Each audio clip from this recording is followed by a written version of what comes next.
Donc nous allons poursuivre le chapitre équation et une équation que nous avons commencé avant les vacances. Donc petit rappel quand même. Donc on avait fait le grand 1, équation paragraphe 1, équation du premier degré. Donc une équation du premier degré, c'est une équation de ce type-là. Ax plus b plus cx plus d, où a, b, c et d sont des valeurs qui vous sont données. D'accord? Donc ces valeurs-là, elles vous sont données. On dit que c'est du premier degré puisque l'inconnu ici c'est x, d'accord, et que cet inconnu elle est de degré 1, c'est-à-dire qu'elle est la puissance, c'est la puissance 1, d'accord. Donc s'il y avait eu un petit 2, un puissance 2, ça aurait été donc du second degré, mais ça c'est un autre chapitre que vous verrez plutôt en première. Maintenant, donc tester une solution, donc ça on l'a vu, donc je ne vais pas y revenir, mais rapidement, donc pour tester une solution, il suffit de remplacer x par la solution qui est proposée. Si le résultat du membre de gauche est le même que celui du membre de droite, alors, alors le membre proposé est solution, sinon il n'est pas. Par exemple, rapidement pour 3, si je remplace x par 3 dans le membre de gauche, donc 2 fois 3, 6, plus 5, ça fait 11. Donc à gauche, vous avez 11. Et si je remplace le x ici par 3, donc moins 4 fois moins 3, ça fait moins 12. Moins 12 plus 2, ça fait moins 10. Donc, dans le membre de gauche, vous avez 11. Et dans le membre de droite, vous avez moins 10. Il n'y a pas égalité entre des résultats entre les deux membres. Donc, 3 n'est pas solution. Donc, je pense que si on remplaçait x par moins 1,5 pour le membre de gauche, on va trouver le même valeur que ici dans le membre de droite.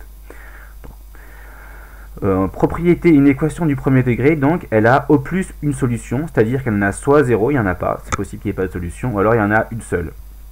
D'accord? Alors, donc là, comment résoudre une équation? Donc on l'a vu ça aussi, je vous rappelle quand même les bases. Donc dans un premier temps, on isole les termes en x d'un même côté de l'égalité. Donc en général, mais c'est pas une obligation, on les met à gauche du égal.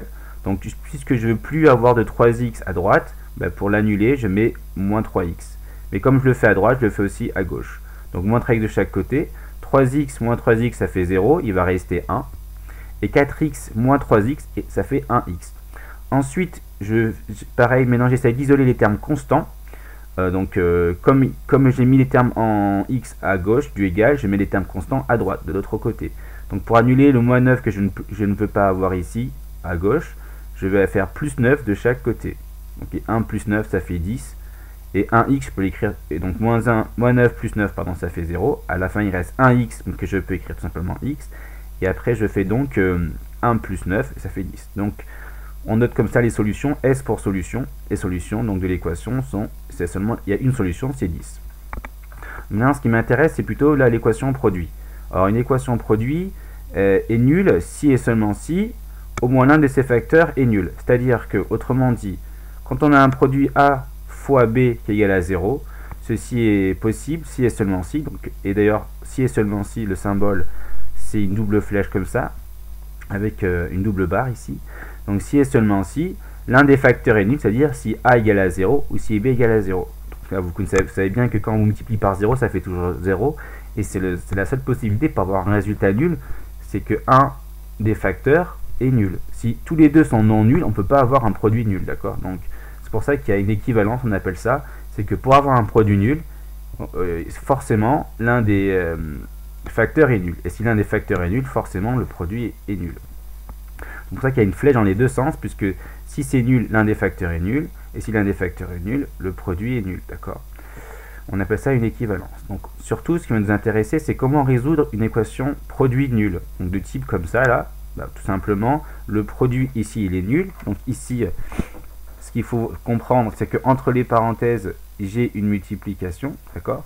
Donc le produit, il est nul si l'un des facteurs est nul. C'est-à-dire que si je prends ce facteur là, d'accord, bah, il est forcément nul. Ou alors, ça c'est important, il y a un ou ici, d'accord, hop, à chaque fois il y aura un ou. Donc soit ça c'est nul, donc 2x plus 5 c'est nul, d'accord, ou alors je vais écrire en bleu, ou soit ceci est nul, d'accord, là que j'ai écrit ici. Et donc, résoudre une équation produit revient à résoudre deux petites équations du premier degré qu'on a vu donc précédemment. Donc 2x plus 5 égale à 0, il faut que j'isole le terme en x, il va rester donc à gauche. Par contre, je vais donc isoler les termes constants de l'autre côté du égal. Donc pour annuler un plus 5, je vais soustraire 5 de chaque côté. D'accord. Et ensuite, donc 2x égale moins 5. Et pour annuler un coefficient x, on rappelle qu'on divise par ce coefficient, donc je divise par 2 pour avoir moins 5x sur 2. Moins 5 sur 2. Et pareil, en parallèle, je fais l'équation donc x moins 3. Pareil, je vais isoler les termes en x, donc je veux plus du moins 3.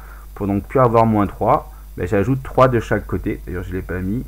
Donc je vais ajouter 3 de chaque côté. Plus 3.